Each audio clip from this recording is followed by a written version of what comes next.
Come on, Cap.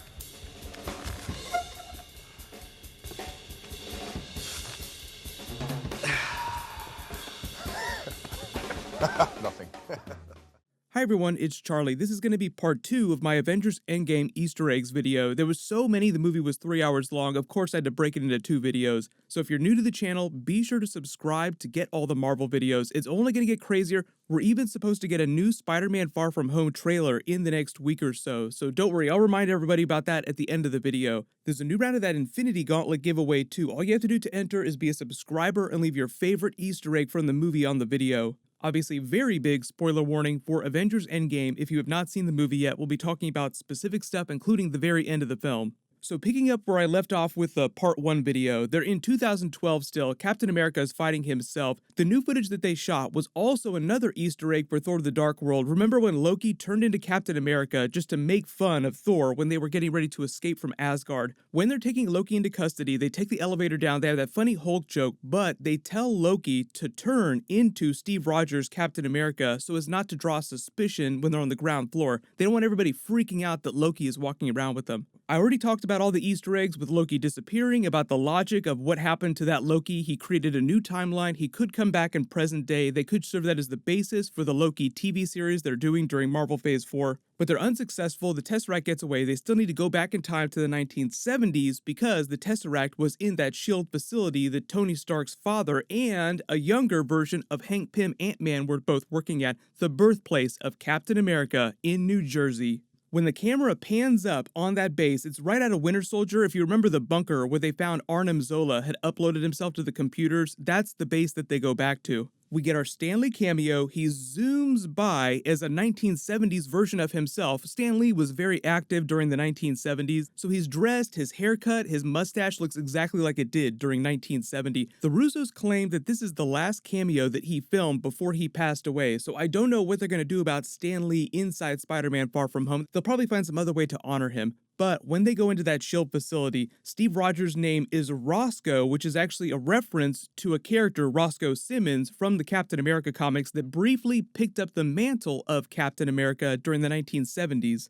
Iron Man uses the name Howard Potts, and obviously they run into Hank Pym's lab, which is in that facility. You see a 1970s version of the Ant-Man helmet. You see a very, very young-looking Michael Douglas, just letting you know that they can do that pretty easily with these actors at this point. They run into Yvette Nicole Brown from Community, like I said during the last video. She was the other Community cameo during this. Captain America accidentally runs into Peggy Carter, who's talking about an Agent Braddock. Remember, this is the 1970s, who is Captain Britain in the comics. I wouldn't say it's them officially canonizing Captain Britain to the MCU, but it sounds like if he was in the MCU, he was alive and active around the 1970s, so he'd be an old man in present day.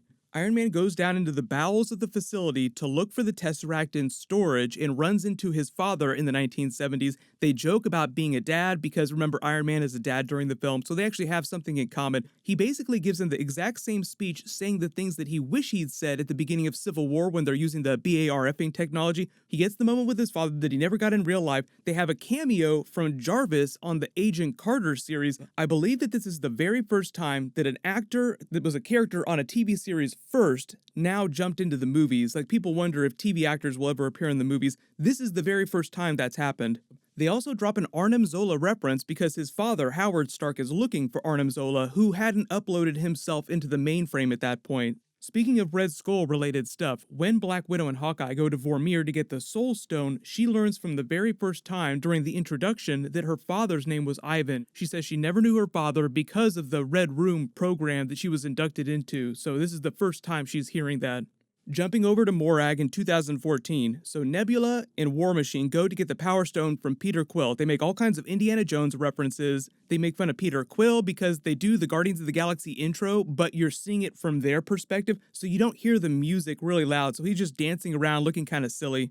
Obviously, it's the 2014 version of Nebula that interfaces with the one from present day. She finds out what's going on, alerts Thanos. They capture that version of Nebula, take her Pym particles, reverse engineer them. That's how they brought all of Thanos' 2014 ship, his troops, his army, and the future version of Nebula back to present day. We go to the events of Thor the Dark World. There weren't that many Easter eggs, but they did a brand new scene with Renee Russo as Thor's mother. It was wonderful. She reminds us she was raised by witches. She's the one that taught Loki how to use magic, so she can see right through what they're trying to do. You're from the future, but before they go back, Thor says, wait 1 second, and reaches out to call Mjolnir because it hasn't been destroyed yet. Thor Ragnarok hasn't happened. Frigga jokes, sometimes it takes a second. Thor grabs it and says, yay, I'm worthy, I'm still worthy, and they go back to present day. If you're wondering what happened to it at the end of the film, Captain America took it back just like he took the Infinity Stones back to the places that they took them from. So Thor, during the events of the Dark World, got his hammer back eventually. They come back to present day. Iron Man makes his version of the Infinity Gauntlet with the Stark technology, which he did during the comics. Hulk wears the Infinity Gauntlet because he's the only one powerful enough to wield it at that moment. Hulk also wielded the Infinity Gauntlet in the Ultimate Comics. Iron Man wielded it in the Ultimate Comics as well. There's a lot of different people that have wielded the Infinity Gauntlet. Even Spider-Man, who we see playing hot potato with it later in the movie. Nebula picks the gauntlet up at one point. She wore it during the Infinity Gauntlet saga. They had to get it off of her. Captain America has wielded the Infinity Gauntlet in the comics. Strangely enough, though, he does not wield it during the movie. They snap everyone back, but it's in 2023, 5 years in the future from when the original snap happened, so I'll explain the Spider-Man twist at the end and the Captain America twist. The Russos already confirmed an earlier theory that I had. But as they start to fight the 2014 version of Thanos, Thor dual wields Stormbreaker and Mjolnir. During the fight, the hammer is called, but it comes to Captain America. He wields it just like he wielded Thor's hammer in the comics. It was one of the best moments of the film. Everyone in my theater screamed out loud. When it looks like all is lost and Captain America is standing against Thanos' army by himself, you get Falcon on the comms saying on your left, which is a reference to Winter Soldier on your left. In Doctor Strange and Wong, Portal, almost every single MCU character you've ever seen in history into the battlefield to help back him up. This is sort of the biggest version of a splash page that they've ever done in a scene on screen. It's like the Uber version of the airport battle. Leaving Captain America to give the biggest Avengers Assemble you've ever seen on screen. There are between 30 and 40 characters on screen at once, including the original Avengers that we've seen during the course of the movie. So you have Iron Man, Captain America, Thor, Hawkeye, Hulk, Falcon, War Machine, Scarlet Witch, Ant-Man, the Wasp, Spider-Man comes back, Star-Lord, our version of Nebula, but Gamora from 2014 because older Nebula killed the younger version of Nebula. Remember, you can't change the past, so even though she kills her, it's not going to wink older Nebula out of existence. Drax, Rocket, Groot comes back as teenage Groot. Mantis, Doctor Strange, Wong, of course, Black Panther, Okoye. Black Panther is actually the first person to walk through the portal after Sam Falcon says on your left, which I thought was kind of weird. I thought it would have been nicer if he came out first, but I guess they wanted Black Panther to come back first just because he was such a huge character for everyone during 2018. Bucky, Valkyrie, Captain Marvel comes back. She even fights with Thanos for a brief period. She's actually so strong that she's almost able to solo the gauntlet by herself till Thanos uses the Power Stone to punch her a couple miles away. Shuri, M'Baku, Pepper Potts comes back in her Rescue Dawn armor. Full-on armor, she and Iron Man go back-to-back fighting with each other during the film. Korg comes back. A whole bunch of other sorcerers from Doctor Strange and the other sanctums around the planet come to help out. The Wakandan army, even Howard the Duck comes back. Kraglin and all the Ravagers that are still alive come back. Because it's the 2014 version of Thanos too, though, all of the Black Order come back. Ebony Maw, Corvus Glaive, Proxima Midnight, Cull Obsidian, the Outriders, the Chitauri, and a whole bunch of other larger creatures that we did not see during Infinity War. A lot of people also asking about the Iron Patriot armor too. Like, wait a minute, wasn't this Rhodey's armor a long time ago? They used this briefly. What's the deal with this? I think they just wanted to have more Iron Man armors on screen during this moment.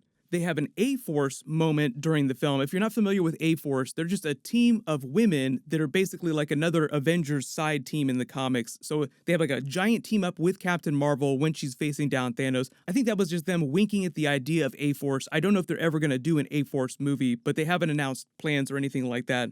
When Spider-Man reunites with Iron Man hugs him on the spot. He says, "Oh, this is nice," which is a nice callback to Spider-Man Far From Home when he thought that he was hugging him and he's like, "No, we're not there yet, kid." When Iron Man dies, he also sort of has the reverse moment that Iron Man had with him during Infinity War when Spider-Man died. Spider-Man also activates instant kill mode when he gets dogpiled by a bunch of Outriders. Activate instant kill mode. Black Panther remembers Hawkeye's name, Clint, so he apparently does care this time. When Thanos thinks that he's won the day, he tries to snap the Stark Tech gauntlet but finds that Iron Man has yoinked all the Infinity Stones to his gauntlet. He says, "I am inevitable." Then Iron Man goes out on his very famous line from the end of Iron Man 1, "I am Iron Man," and snaps all of Thanos' forces out of existence. He did not snap Gamora from 2014 out of existence. That's why Peter Quill is looking at a Gamora display at the end of the film, because he wants to go find her, because she turned against Thanos, so she's kind of a good person now, but she's not good like the original version of Gamora that we knew.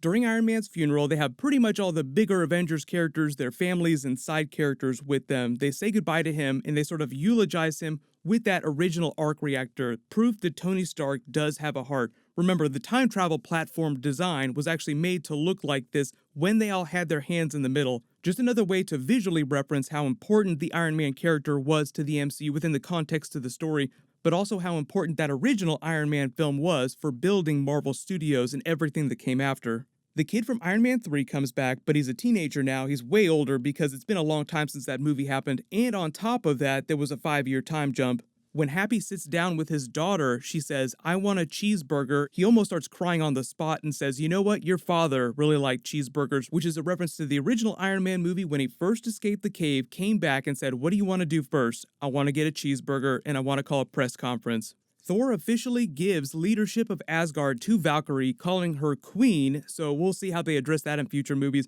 but Thor officially joins the Guardians of the Galaxy, calling it as Guardians of the Galaxy, which they actually did in the comics briefly recently. Like I said, Peter Quill is planning on going to find Gamora during that. That'll probably be the events of Guardians of the Galaxy Volume 3. I don't know, obviously, what other stuff Thor's going to be doing during that movie, but Adam Warlock is also going to be a big character, and Thor's one of the most powerful people in the MCU, so they'll just have somebody who's powerful enough to counter Adam Warlock. The Russos also confirmed my theory about Spider-Man Far From Home in the 5-year time jump. So in the trailers that we've seen so far, all of his core classmates, basically the debate team, are together. They're the same age. The idea is that all of them got snapped. When they're brought back, they're the same age, which explains how they're all the same age during Spider-Man Far From Home, and it seems like no time has passed, even though it's 5 years later. But there are some of his classmates, probably the ones that we've never seen on screen before, who are 5 years older and are now in college or out having jobs. So unless the Russos are bold-faced lying to us again, then Spider-Man Far From Home takes place during 2023 after the events of Endgame, which we kind of thought before. We knew it would take place after Endgame, but we didn't know about the 5-year time jump. Then they have the Captain America scene where he has to take all the Infinity Stones back to where they stole them from, and Mjolnir back to Thor the Dark World. He and Bucky have a conversation saying, "Don't do anything stupid till I get back," Steve says, and Bucky says, "How can I? You're taking all the stupid with you." That's the exact same conversation they had way back in the 1940s when Bucky went off to serve in World War II. When they try to bring him back, though, it doesn't work. He shows up on a bench as Old Man Cap. So there are a lot of questions about the logic of this situation because very clearly he lived out his life with Peggy Carter in the past. The Russos confirm my original theory that the movie is sticking to its time travel logic. So what happened is because you can't change anything in the past, whenever you do something in the past that's different, you just create an alternate timeline. So what happened is Captain America goes back to have that dance that he promised to Peggy Carter. "Save that dance for me." Their song plays over the credits. He says to Falcon, "You know what? I don't think I'm going to tell you about that girl," because he has the wedding ring on his finger. Clearly Peggy Carter was his wife, but he gives Falcon the shield and says,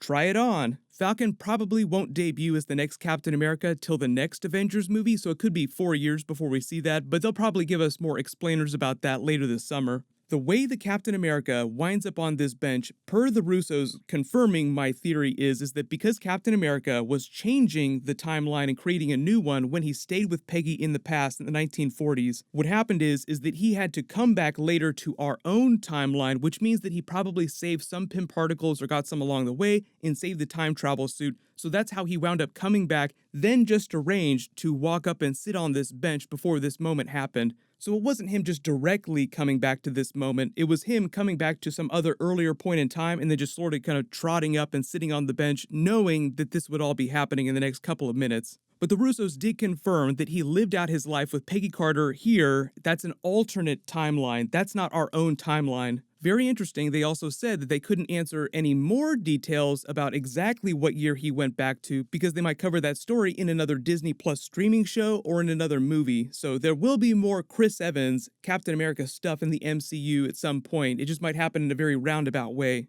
There's no traditional mid-credits scene, but at the end, there's sort of like a post-credits, end-credits moment where you hear Iron Man hammering. I believe it's actually 6 times. I've listened to it a couple times now, and I used to think it was 3, but it's 6 times on metal. It's just the sound of him hammering the Iron Man armor Mark I in the cave in that original Iron Man film, which is just sort of callback to the beginning of all of this stuff. So if you spotted any other Easter eggs that I didn't mention in the video, just post them below in the comments. And like I said, there's a new Spider-Man Far From Home trailer that's going to drop in the next week. Of course, I'll do a video for it as soon as they post it. Congratulations to the giveaway winner from my last big Marvel video, IONU4. Please email me on the About page of my channel so I can get your details. Click here for all my Avengers Endgame Easter Eggs Part 1 video, and click here for my brand new Game of Thrones Season 8 Episode 4 trailer video. Thank you so much for watching. Everybody stay awesome. I'll see you guys tonight.